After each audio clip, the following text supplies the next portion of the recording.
Saludos. Durante esta unidad estaremos estudiando la caracterización físico-química de las materias primas que se emplean en la industria farmacéutica. El proceso por el cual se obtienen los medicamentos es un proceso de manufactura o de transformación de materias primas, cuyo producto final son formas farmacéuticas que se emplean en el tratamiento y la prevención de enfermedades. En este gráfico podemos ver que en el medio tenemos el medicamento y alrededor pues todas esas materias primas e insumos que necesitamos para poderle dar forma a ese medicamento. Quizás el protagonista más importante es el principio activo porque es él quien tiene el efecto terapéutico, pero para poder formular, diseñar, desarrollar y producir un medicamento es imprescindible el empleo de sustancias auxiliares que conocemos como excipientes. También tendremos conservantes y ese medicamento requiere un material de acondicionamiento que le da, lo aísla, que le da seguridad dentro del periodo de tiempo en el cual se mantiene en los anaqueles previo a la administración al paciente del medicamento. Comencemos hablando un poco de los excipientes. La fabricación exitosa de un producto robusto requiere del uso de excipientes y procesos de fabricación bien definidos que entreguen de forma constante un producto de calidad. Los excipientes se usan prácticamente en todos los medicamentos y son esenciales para su fabricación y el desempeño de los productos obtenidos. En la USP o Farmacopea de los Estados Unidos hay un apartado que clasifica los excipientes según su categoría funcional. Tenemos, por ejemplo, agentes antiespumantes como la simeticona, agentes edulcorantes como la fructosa, emulsionantes como el alcohol cetílico, formadores de película como la carboximetilcelulosa sódica, agentes quelantes y complejantes como el edetato sódico y antioxidantes como el bisulfito, entre muchos otros, porque hay una clasificación bastante amplia y hay incluso excipientes que tienen más de una función, y eso está descrito en este apartado de la USP. Hablamos de los conservantes como un apartado distinto cuando vimos el primer gráfico donde el medicamento estaba en el medio. Sin embargo, para la USP, los conservantes aparecen como conservante antimicrobiano. También el listado es amplio, pero bueno, podemos destacar metilparabeno, propilparabeno, cloruro de acetilpiridinio, cloruro de benzalconio, entre otros. Y estos agentes antimicrobianos permiten garantizar que los microorganismos no van a tener cabida dentro del producto farmacéutico, ya que las premisas de elaboración de los medicamentos consisten en que damos un medicamento al paciente con calidad, seguridad y eficacia, y parte de esa calidad y seguridad tiene que ver con que los microorganismos no lo afecten. Por lo tanto, sobre todo en formulaciones que tienen solventes acuosos, es importante el uso de este tipo de agente como parte de la formulación. Existen unos capítulos generales de importancia que se refieren a los excipientes. El capítulo 1059, titulado Desempeño de excipientes, es un capítulo de información general que proporciona una visión general de las categorías funcionales claves de los excipientes, además de pruebas y procedimientos que pueden usarse para monitorear y controlar los atributos y de los materiales críticos. Las categorías funcionales han sido organizadas por sus usos más representativos en forma farmacéutica. Sin embargo, las categorías funcionales pueden aplicarse a múltiples formas farmacéuticas. La asociación de una categoría funcional con una forma farmacéutica en particular no limita el uso del excipiente a un solo tipo de forma farmacéutica o sistema de liberación. Cada categoría funcional que vamos a encontrar en este capítulo Incluye una descripción general, los mecanismos mediante los cuales los excipientes logran su actividad, las propiedades físicas comunes de estos excipientes, las propiedades químicas y una lista de capítulos generales de la USP que pueden ser útiles en el desarrollo de pruebas específicas, procedimientos y criterios de aceptación.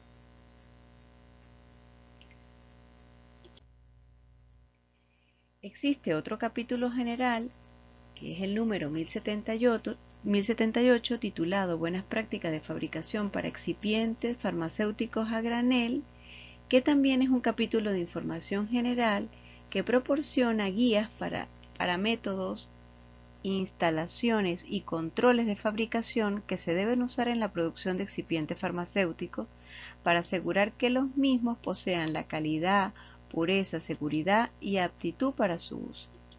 Este capítulo define el alcance y puntos de aplicación de los principios de las buenas prácticas de manufactura apropiados para la fabricación de excipientes y es aplicable a la fabricación de excipientes destinados al uso en productos farmacéuticos.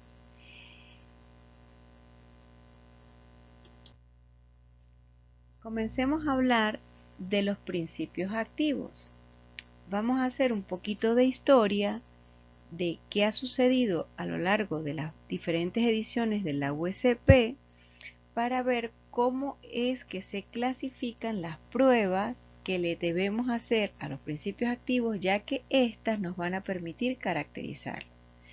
La USP 37 nos mostraba un gráfico como este que vemos aquí en esta diapositiva, en que la caracterización de los principios activos tenía dos grandes grupos de pruebas, las pruebas universales y las pruebas específicas. Las pruebas universales consistían en la descripción, identificación, valoración e impurezas, siendo estas impurezas de naturaleza inorgánica, orgánica o disolventes residuales. Y las pruebas específicas, que dependían de la naturaleza propia de ese principio activo y se refiere a la caracterización físico-química y al contenido de agua. En la USP 38 cambió el diagrama anterior a unas tablas como las que se muestran en esta diapositiva, donde se presentan los capítulos generales y se clasifican estos capítulos dentro de las categorías anteriores. O sea, vemos igual que un capítulo general puede ser una prueba de identificación o de valoración o de impureza, según lo que se esté estudiando. En la USP 41, en la guía para los capítulos generales, se habla de pruebas y valoraciones químicas, dentro de las cuales están las pruebas de identificación, las pruebas límite, otras pruebas y valoraciones, y también encontraremos pruebas y determinaciones físicas. Por su parte, el Comité Internacional de Armonización, o ICH por sus siglas en inglés, tiene un documento con código Q6A que se refiere a las características que debemos evaluar y los criterios de aceptación que debemos establecer para todos aquellos principios activos nuevos. Esto nos puede servir de partida para poder nosotros caracterizar incluso un principio activo ya conocido. Dentro de esa guía de la ICH hay dos grandes grupos de pruebas. Las pruebas universales, que incluyen descripción, identificación, valoración e impurezas. Esto bastante similar a lo que está establecido en la USP. Y pruebas específicas como propiedades físico-químicas, tamaño de partículas, formas polimórficas, principios activos quirales, contenido de agua, impurezas inorgánicas y límites microbiológicos. Vamos a darnos un espacio de tiempo para estudiar cada una de estas pruebas y entender la importancia que tienen para la caracterización físico-química del principio activo.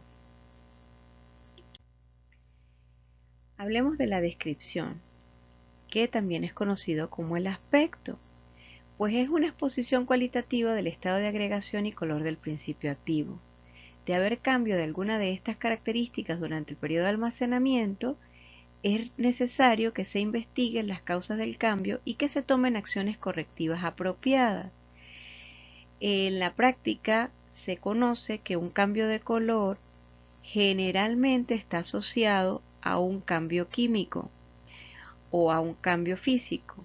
Sin embargo, aunque no lo veamos, ese cambio químico o físico no lo podamos cuantificar o no tenga repercusión sobre la salud del paciente, de todas maneras es importante que esto quede claro porque el paciente va a desconfiar si observa algún cambio de color en su producto. Eso lo tenemos que adelantar si eso le ocurre a alguna materia prima de las que usamos para la fabricación de un producto. Las pruebas de identificación deben ser capaces de discriminar entre compuestos estructuralmente similares que puedan estar presentes, es decir, deben ser específicas para un principio activo. Eso quiere decir que esa prueba de identificación, aunque encuentre sustancias similares, pueda específicamente decirme que yo estoy en presencia de esa sustancia que quiero caracterizar.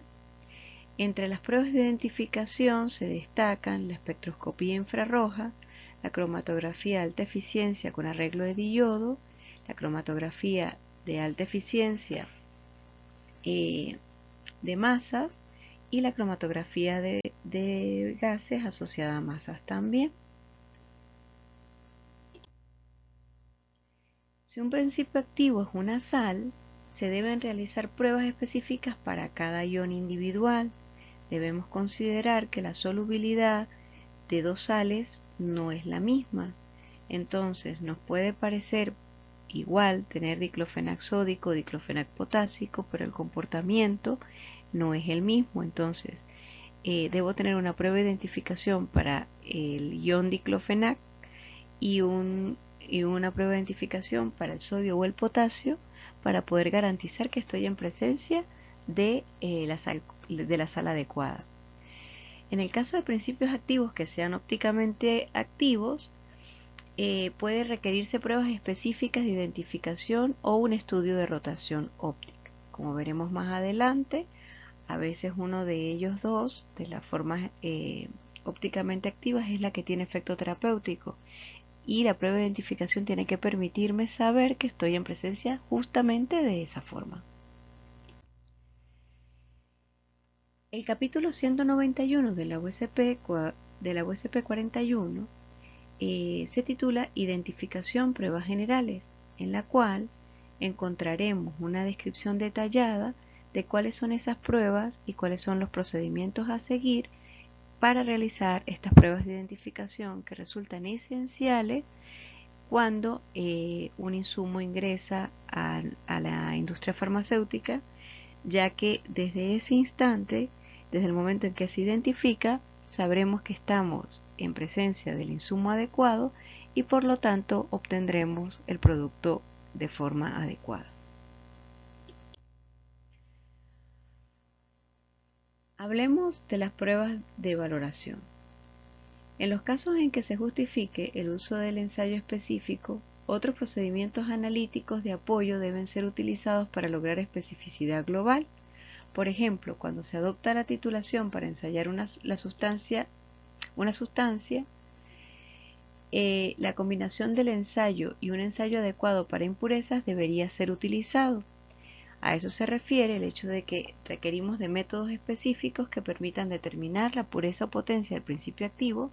El método además debe ser indicador de estabilidad del principio activo y en algunos casos los métodos HPLC, y por eso son, digamos, de preferencia, se pueden usar para valorar y cuantificar a su vez las impurezas.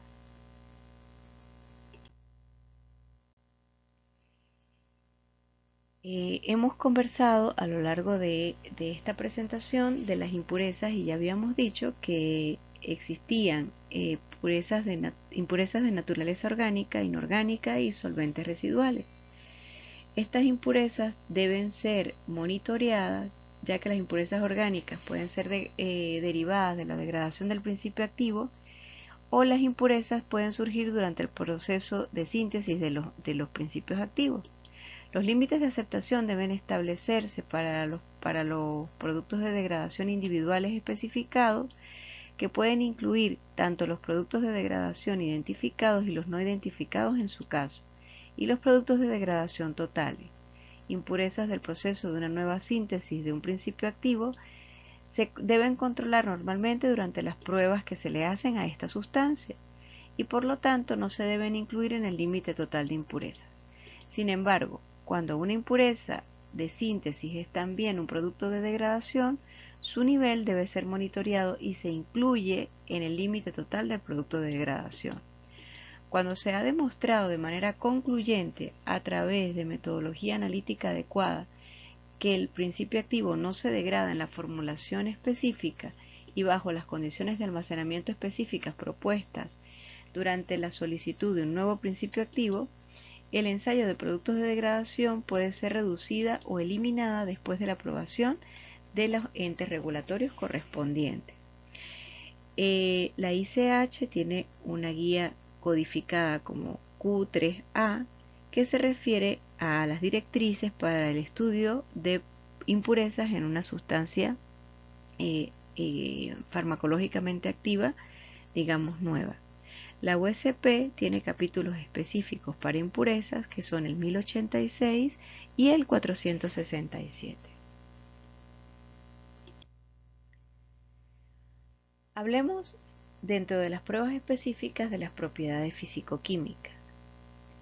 Estas son propiedades tales como el pH de la solución acuosa, el punto o intervalo de fusión, el índice de refracción. Los procedimientos utilizados para la medición de estas propiedades son generalmente únicos y no necesitan mucha elaboración. Por ejemplo, el punto de fusión capilar.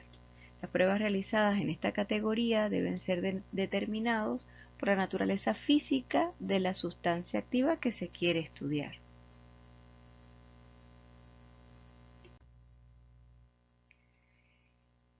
Al considerar que aproximadamente el 65% de los principios activos son bases débiles y el 25% son ácidos débiles y solo el 10% presentan estructuras neutras, pues el pH es una propiedad físico-química que toma gran importancia cuando se deciden caracterizar principios activos.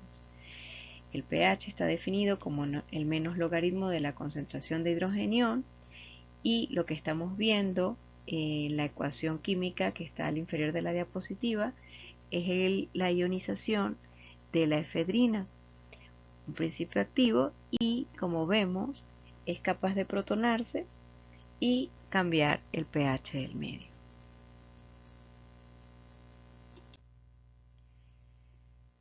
El punto de fusión es un criterio que permite conocer la pureza de una sustancia.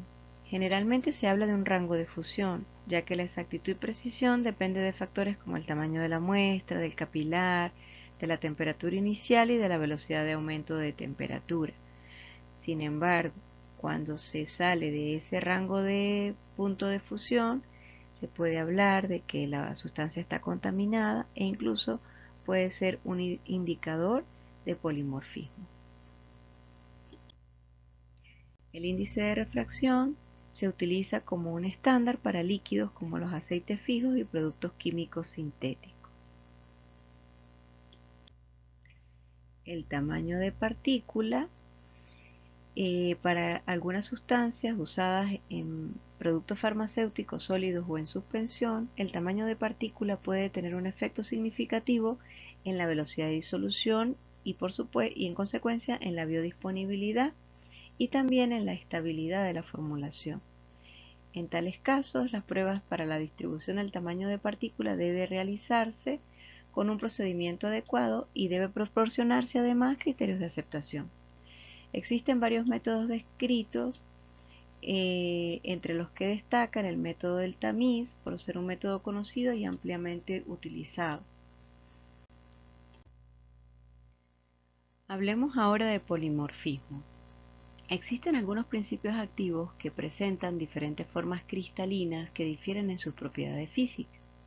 El polimorfismo puede incluir también solvatación e hidratación, también conocidos como pseudopolimorfos, y formas amorfas. Las diferencias en estas formas podrían, en algunos casos, afectar la calidad o el rendimiento de un producto farmacéutico. En los casos en los que existen diferencias de las que se ha demostrado que puede afectar el desempeño del producto, la biodisponibilidad o la estabilidad, entonces el estado sólido debe ser especificado.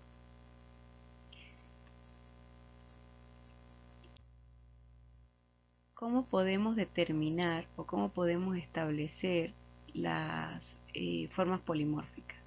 De acuerdo a ciertas mediciones y técnicas físico-químicas que se pueden utilizar para ello.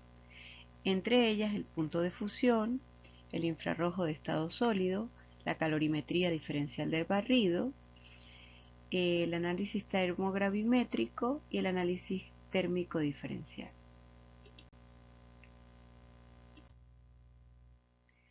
La materia sólida puede ser cristalina o amorfa.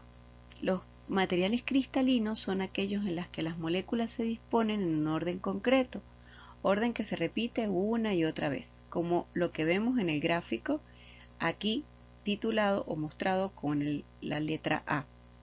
Si las condiciones de cristalización experimentan algún cambio, las moléculas podrán comenzar a formar cristales con un sistema de ordenación diferente del que tenían bajo las condiciones iniciales o originales.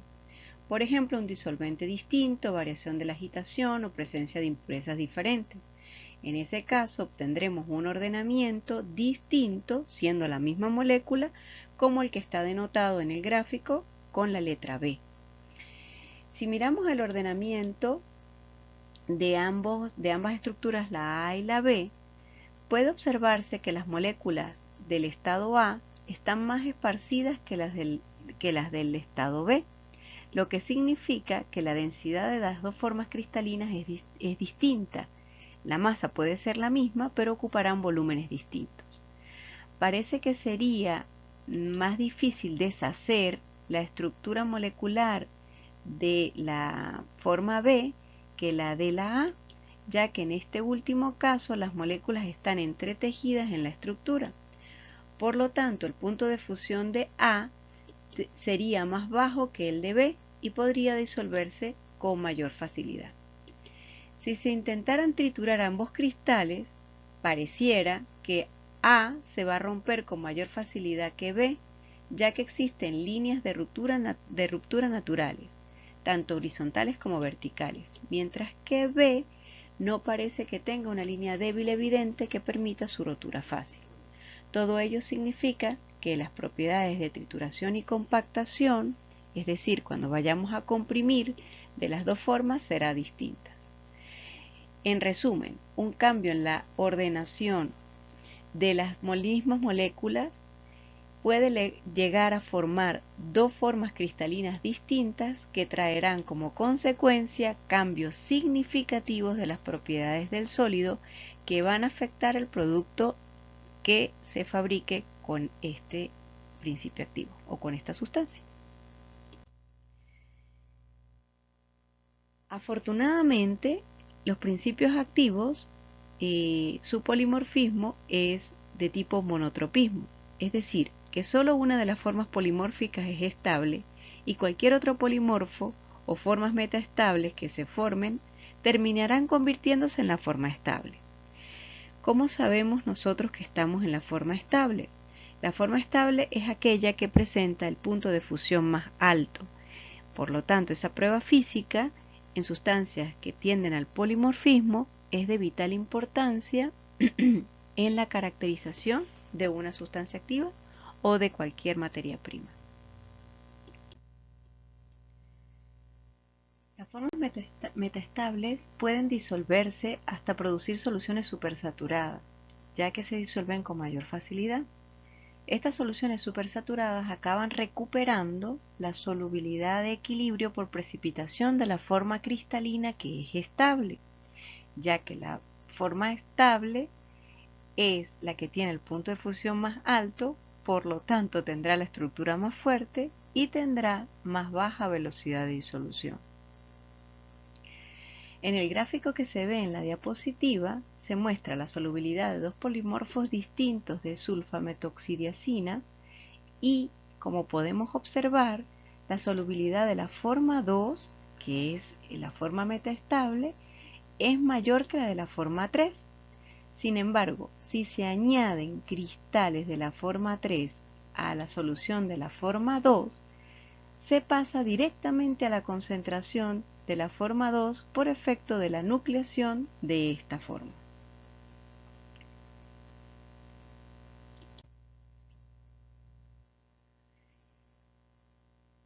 Un claro ejemplo de la importancia del polimorfismo en el área farmacéutica sobre la biodisponibilidad es el de las suspensiones de palmitato de cloranfenicol.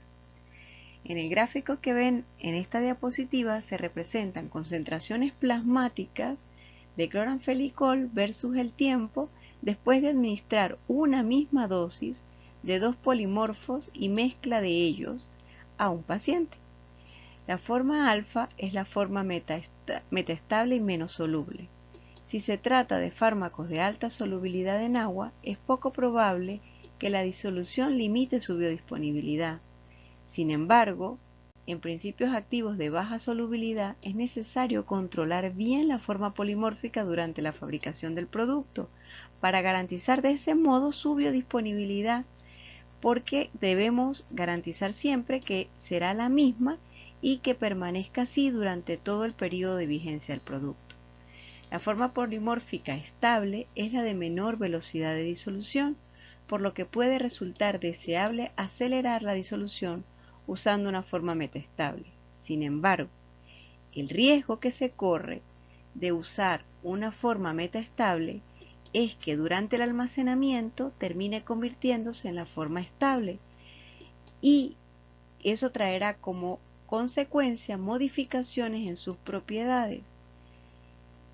Debido a estas graves consecuencias de los polimorfismos sobre la biodisponibilidad de principios activos poco solubles, es necesario que los fabricantes comprueben la existencia de polimorfismo y aseguren el uso de la forma polimórfica adecuada cada vez que fabrican un producto.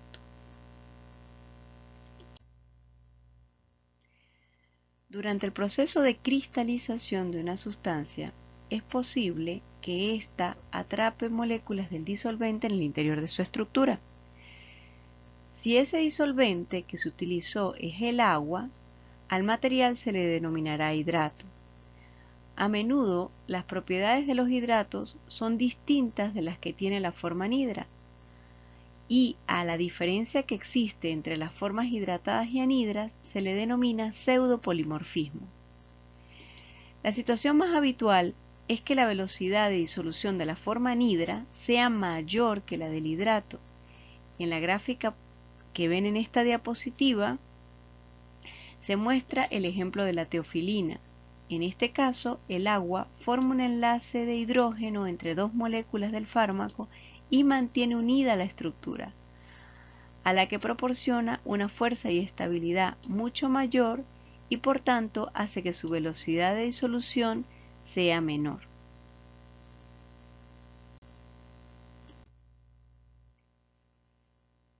En general, las formas anhidras suelen disolverse con mayor rapidez que los hidratos. Existen, sin embargo, ejemplos de lo contrario. En estos casos podría pensarse que el agua actúa como una cuña que empuja y separa las dos moléculas, evitando así una interacción óptima entre las moléculas de la estructura. El agua debilitaría la estructura y permitiría que la velocidad de disolución sea mayor. En el ejemplo que observamos en la gráfica de esta diapositiva, vemos el caso de la eritromicina, en el que la hidratación acelera su disolución y por lo tanto modificará su biodisponibilidad.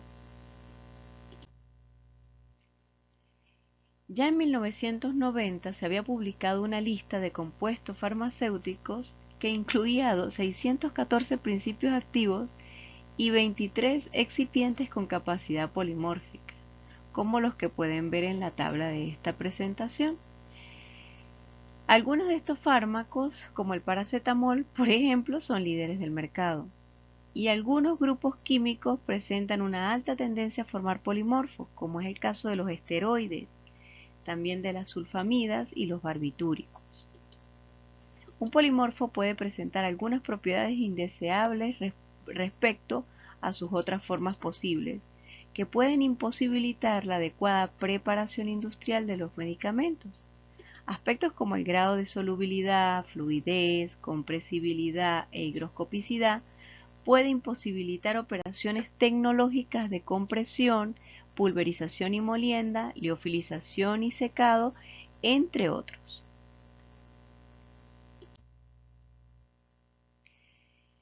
Hablemos ahora de los principios activos quirales. Cuando un principio activo es un enantiómero predominante, debe evaluarse según los principios de la guía ICH 3A, aunque el enantiómero sin actividad farmacológica supere los umbrales establecidos para impurezas en esta guía. Sin embargo, las limitaciones técnicas pueden impedir que se puedan aplicar los mismos límites de detección y cuantificación. Los ensayos deben asegurar el control del material de partida o los intermedios con una adecuada justificación. Para un principio activo quiral que se desarrolla como un solo enantiómero, el control del otro enantiómero debe ser considerado de la misma forma que cualquier otra impureza. En las especificaciones de un principio activo quiral debe contemplarse una determinación selectiva para enantiómeros. También puede ser apropiado un método aquiral junto con un método apropiado para el control de impurezas enantioméricas. La prueba de identificación debe ser capaz de distinguir entre dos enantiómeros y la mezcla racémica, si el fármaco es desarrollado como un enantiómero individual. La mezcla en cantidades equimolares de cada enantiómero en una disolución se denomina mezcla racémica o racemato. Las mezclas racémicas son ópticamente inactivas debido a que los efectos polarizantes de cada enantiómero se anula con el enantiómero complementario.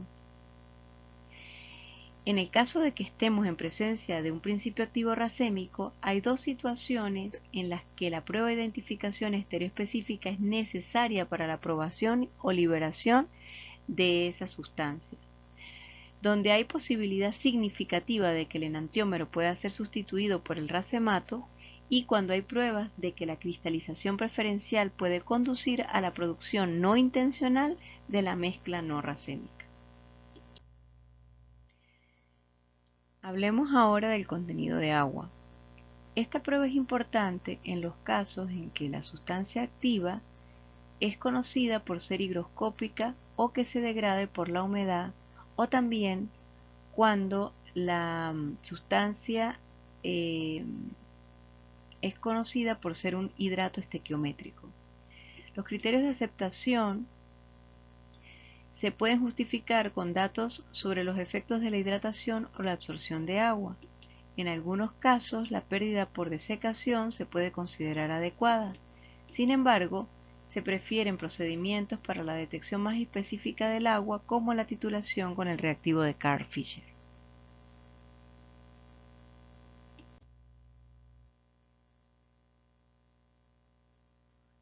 Es necesario incluir pruebas y criterios de aceptación de impurezas inorgánicas, como por ejemplo los catalizadores que pudieron haber sido utilizados durante el proceso de síntesis.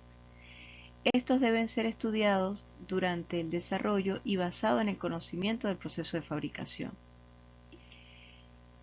Dentro de las pruebas que permiten esta determinación de purezas inorgánicas tenemos el residuo de ignición o las cenizas sulfatadas que están descritas en las diferentes farmacopeas. Hay otras impurezas de naturaleza inorgánica cuyo método de detección adecuado consiste en la absorción atómica.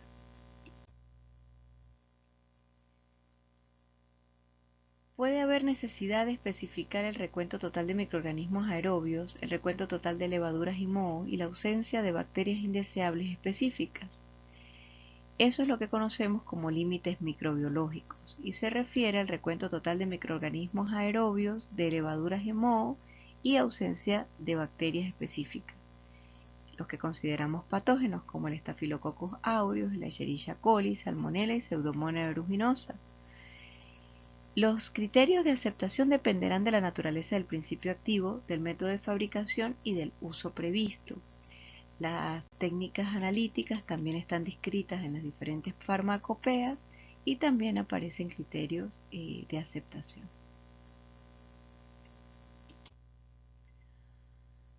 Hablemos un poco de la caracterización físico-química, ya esto desde el punto de vista de investigación, cuando hay una sustancia nueva, de principios activos. Digamos que hay 3 características fundamentales que deberíamos estudiar un poco para poder predecir cuál va a ser su comportamiento una vez que sea diseñado en un medicamento. Estas propiedades no solo me van a servir para predecir lo que va a ocurrir a nivel de biodisponibilidad, sino que también me van a permitir saber cuáles serán las técnicas adecuadas de fabricación y cuáles serán las formas farmacéuticas que yo podré desarrollar con esa sustancia activa. Estas propiedades son la solubilidad, la lipofilia y las propiedades ácido-base. Vamos a desglosarlas un poco cada una de ellas. Comencemos con las propiedades ácido-base. El pKa se define como el pH al cual vamos a encontrar una sustancia ácida o un ácido débil con un 50% de la forma protonada y un 50% de la forma no protonada. En el ejemplo que vemos en esta diapositiva, estamos viendo al ácido acetilsalicílico.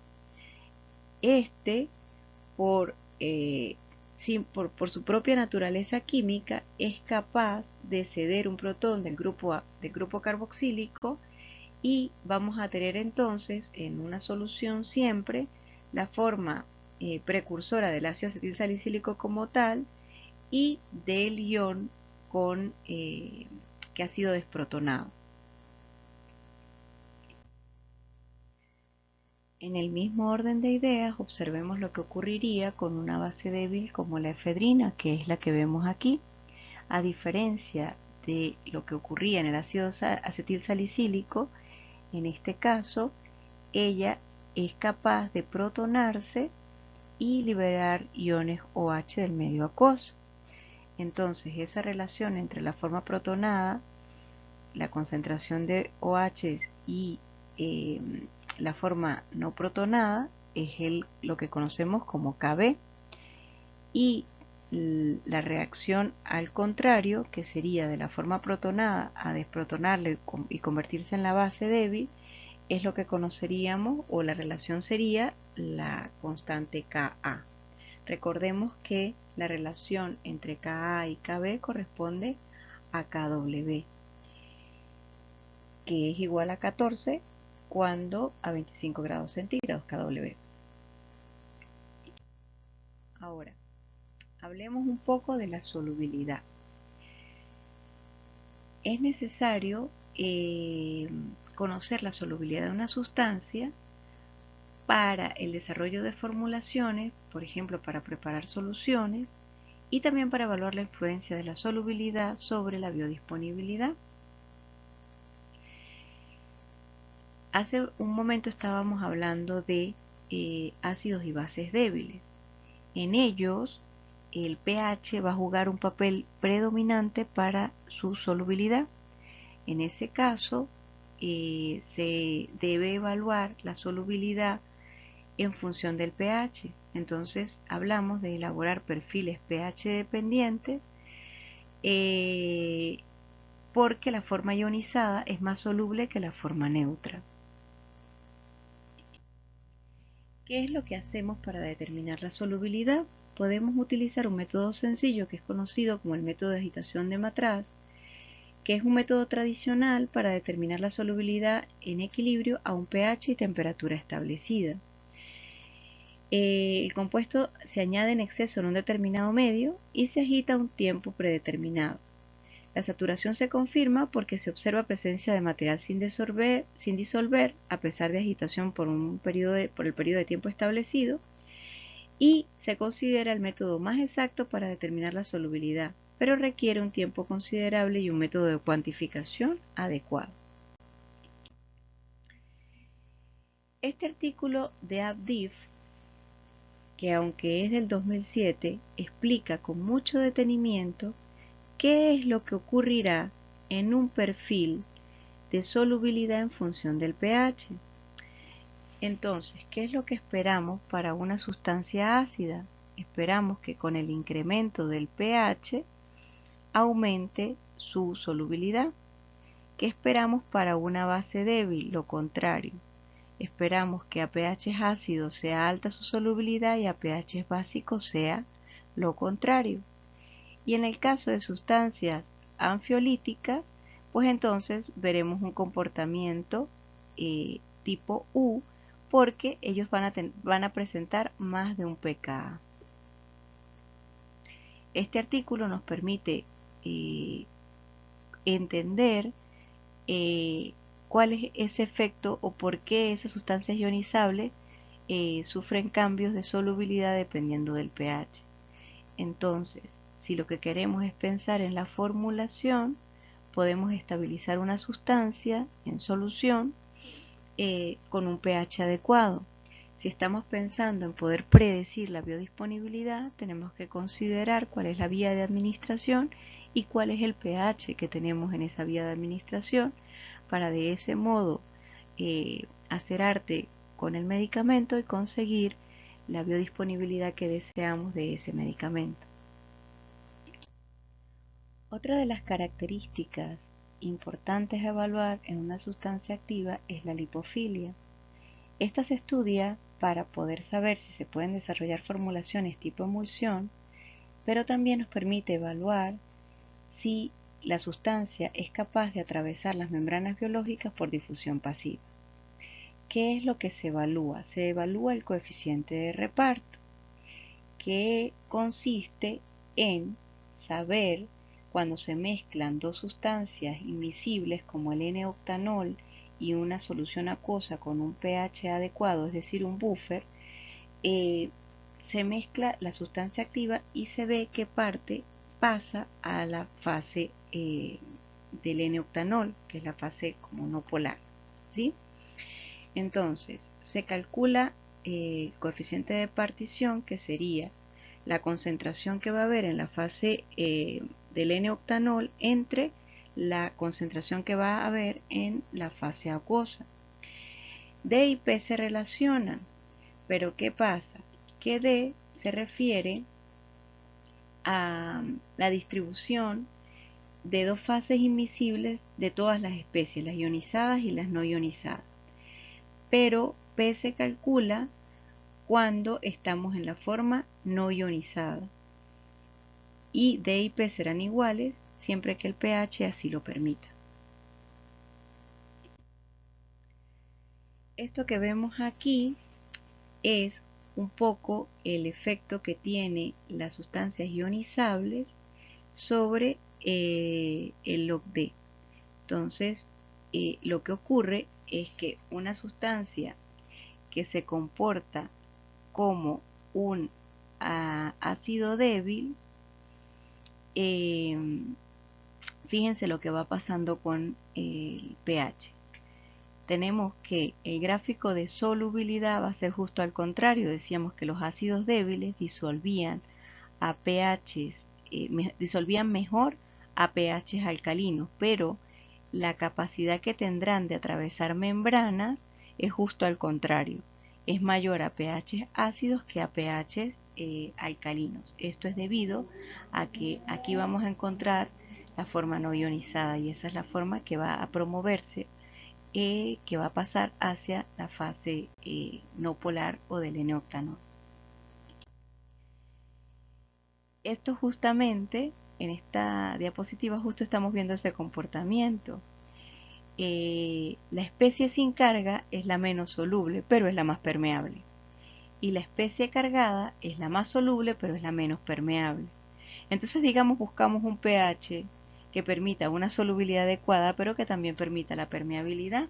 Pero esto es lo que observamos en un ácido débil. En una base débil vamos a ver un comportamiento con una curva justo al contrario de esto. Existen opciones ya disponibles en la web que nos permiten anticipar, conocer si una sustancia ionizable le podemos